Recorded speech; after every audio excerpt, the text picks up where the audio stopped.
Olá, olá, bom dia, garotada do 8º ano, Escola Mestre Jesus.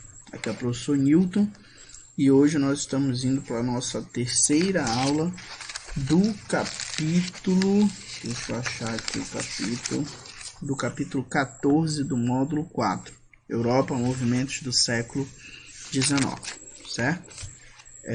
Hoje nós vamos falar sobre a Revolução de 1848. Na última aula, nós falamos sobre a Revolução de 1830, né? Estamos vendo também vários movimentos europeus que sofreram aí forte influência daquelas ideologias que nós conversamos no capítulo anterior, certo?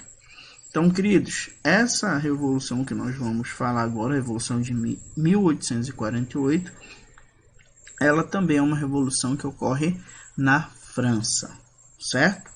Então, no período aí que a França era governada por Luís Felipe, no caso, a França não tinha um caráter absolutista, mas ela era considerada um país aí elitista, ou seja, a elite tinha muitos privilégios, os mais ricos da sociedade eram os privilegiados.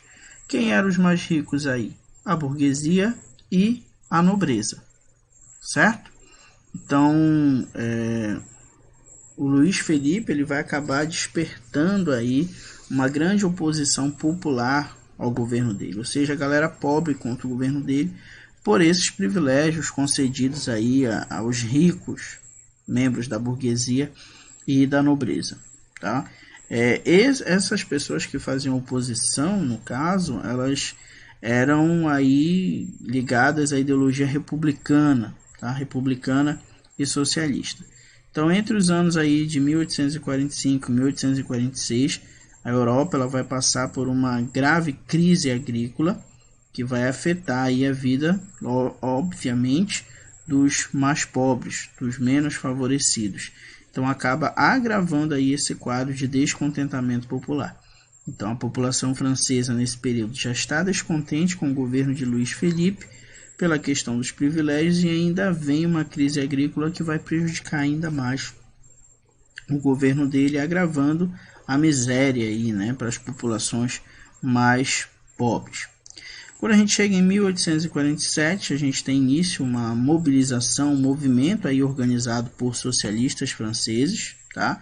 Liderado por Louis Blanc, onde essa galera vai providenciar aí banquetes, onde nesses banquetes eles vão difundir suas ideias socialistas, eles vão fazer propaganda do socialismo. Então, se as pessoas estavam passando por um período de crise, de fome e tudo mais, então eles promoviam uma forma de alimentar essas pessoas mais ligadas às classes pobres, para que ali eles pudessem explicar suas ideias de governo, suas ideias de organização social, e aí eles acabavam coletando assinaturas de apoio, tá? Por um governo republicano e não o governo do Luís Felipe, certo? E acabavam fazendo campanha, inclusive, contra o voto censitário. O que era o voto censitário? Para que você pudesse votar, era necessário que tivesse uma determinada renda, uma renda mínima. E isso acabava tirando aí dos pleitos, tirando da votação as pessoas mais pobres, tá? Então, o governo francês, obviamente, não aceita, vai acabar proibindo esses banquetes, vai enviar a Guarda Nacional para reprimir esse movimento. E aí nós temos essa repressão sendo muito forte, e esse fato vai acabar contribuindo para aumentar ainda mais as revoltas contra o rei, os homens aí da Guarda Nacional vão acabar, muitos deles se associando inclusive aos revoltosos. Então aquele exército, parte do exército que foi enviado para reprimir o movimento, muitas vezes acabava se somando ao movimento, porque também eram considerados, não eram os mais ricos da sociedade, não eram a elite da sociedade, então se enquadravam muito mais com a parcela mais empobrecida, tá? O rei aí fica sem condições de reverter a situação, porque inclusive a Guarda Nacional agora fica contra ele e ele vai abdicar o trono, e a gente tem o encerramento aí, né, da monarquia na França. E a gente vai chegar a um período que a gente chama de Segunda República Francesa. Tá? Lembrando que Segunda República porque a França já tinha passado pela Primeira República lá durante a Revolução Francesa. Lembram? Onde nós tivemos os jacobinos e os girondinos disputando poder. Então nós já conversamos sobre esse assunto lá no início do ano. Então aqui, na verdade, nós chegamos à Segunda República Francesa. Tá? Para organizar essa política, eles arquitetam aí, né, um chamado governo provisório de caráter republicano. Qual é a função do governo provisório? Organizar as coisas. A França não podia ficar sem poder depois da abdicação do rei Luís Felipe, então era necessário organizar aí a política para que eles pudessem de fato implantar uma república, certo? Então nós temos aí esse governo provisório, né, vai ser comandado pelo líder liberal, tá, Lamartine, e pelo socialista Louis Blanc, o que idealizou aquele movimento do banquete que nós conversamos ainda há pouco. Tá? Nesse governo provisório vão ser tomadas algumas medidas. Uma aí das principais medidas foi a criação das oficinas nacionais. O que eram as oficinas nacionais? Eram empresas do governo, eram empresas do Estado, né, que o objetivo delas aí era garantir emprego para a população e com isso tentar reduzir as desigualdades e a pobreza. Então o Estado vai intervir na economia, né, criando empresas, oficinas nacionais para gerar emprego. Esse era o objetivo do governo provisório. Tá? Essa ideia, apesar de gerar aí benefícios para uma parcela, ela também vai gerar problemas. Isso porque para conseguir viabilizar essas oficinas nacionais, o governo vai precisar de dinheiro. E da onde que o governo vai tirar dinheiro para investir nisso? De impostos. Né? Então, na verdade, vamos ter uma nova onda de insatisfação popular agora, essa insatisfação contra o governo provisório. Então, meio que eles tinham uma ideia muito louvável, né? Criar empregos através das oficinas nacionais, porém, na hora de criar essas oficinas nacionais, o fato deles acabarem optando por fazer isso, aumentando os impostos para gerar essa receita necessária, vai fazer com que cresça uma grande satisfação popular com o governo provisório, certo? Então, inclusive, essa insatisfação o governo provisório vai tentar conter com muita violência. Quando a gente chega em 1848, né, vamos ter vários conflitos acontecendo, e em meio a esses conflitos vai ser aprovada uma nova Constituição para a França. Esse documento, essa nova Constituição, que vocês já sabem, né, uma Constituição é um conjunto de normas, regras que vão reger determinado país. Essa Constituinte, né, vai estabelecer aí que o poder legislativo ele seria composto de uma assembleia eleita por voto universal, ou seja, todos poderiam votar, todos os considerados cidadãos. Tá? O poder executivo ia ser ocupado pelo presidente por 4 anos e depois seriam feitas novas eleições, certo?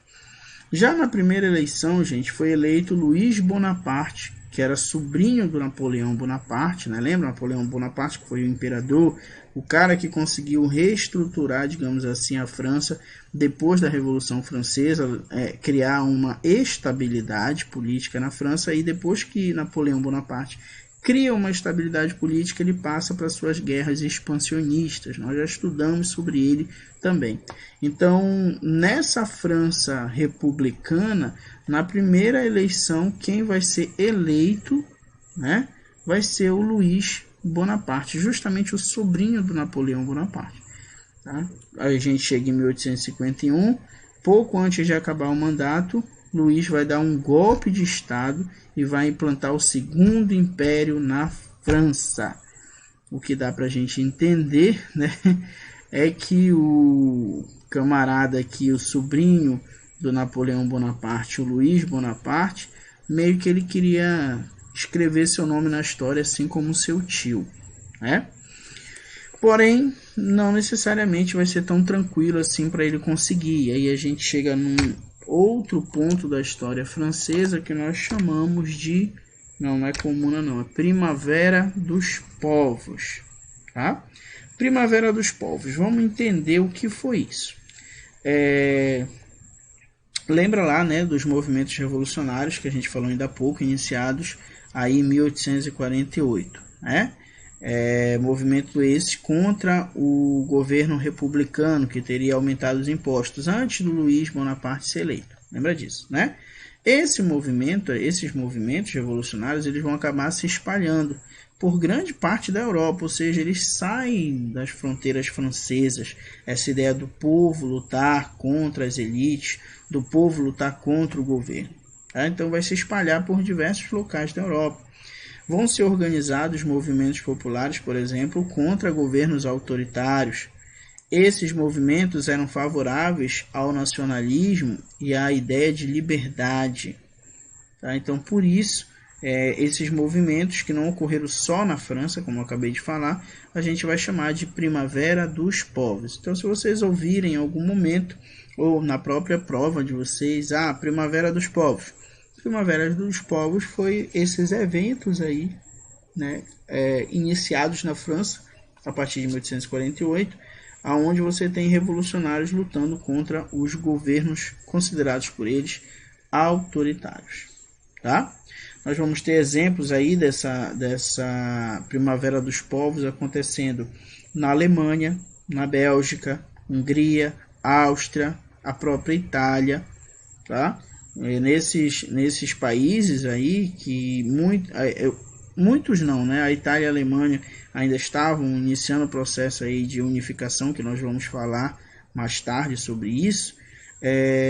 Houve aí grande embate pela afirmação da identidade nacional, a ideia de que a identidade do povo tinha que ser mais importante do que da elite, porque o povo era a maioria. Então, esse movimento que a gente chama de Primavera dos Povos vai incitar muito esse nacionalismo, essa ideia de pertencer a uma nação, de pertencer a um povo, certo?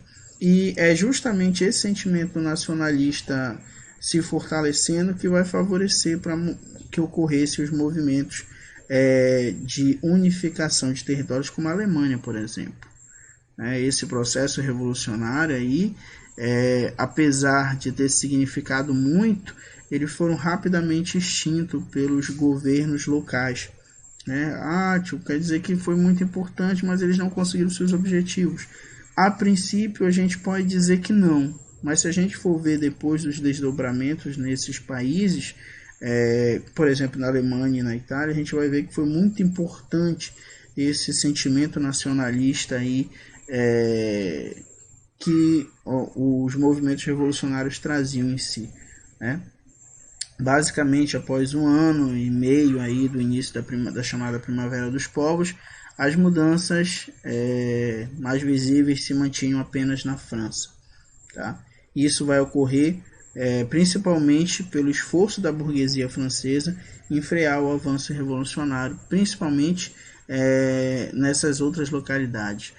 Tio, por que a burguesia queria frear esses movimentos revolucionários? Muito simples, gente. A burguesia passou a fazer parte da elite. Quando a gente falou de Revolução Francesa, lá no início do ano, dava para perceber que a burguesia estava no grupo do povão. Então a burguesia não fazia parte dos privilegiados. Porém, com o desenvolvimento do comércio, a burguesia foi se fortalecendo, foi tornando muito importante economicamente, principalmente na formação dos estados nacionais, na formação dos países. E aí, no momento em que a burguesia se enxerga enquanto importante economicamente, na Revolução Francesa eles vão se unir aos sans-culottes e vão tentar aí, fazer transformações. Porém, lembra dos girondinos, né? Os girondinos eram aqueles que não queriam transformações radicais. Eles queriam manter, na verdade, eles não queriam igualdade para todos, como dizia o lema da Revolução Francesa. Na verdade, eles queriam se igualar à nobreza, eles queriam fazer parte dos privilegiados, mas não queriam a extensão desse privilégio para todos, certo?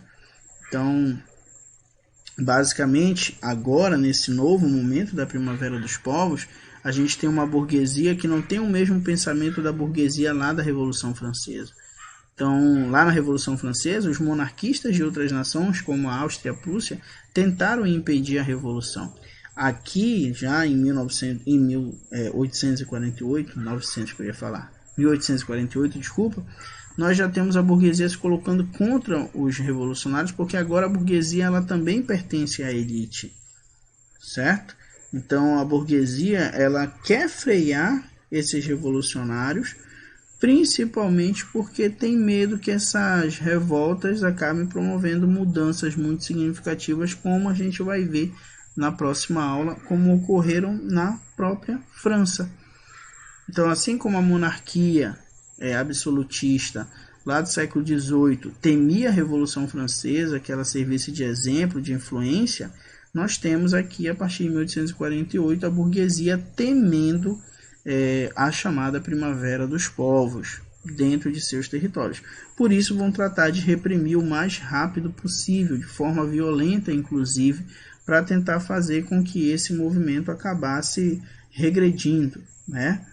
Não se desenvolvesse, certo? Garotada, o que nós tínhamos para conversar hoje era isso. Espero que vocês tenham entendido. Fica para a nossa quarta aula. Nós vamos estudar, se eu não me engano, na sexta-feira, Comuna de Paris e unificação da Itália e da Alemanha. E aí nós encerramos esse capítulo. Espero que vocês tenham entendido. Fiquem com Deus e até uma próxima aula.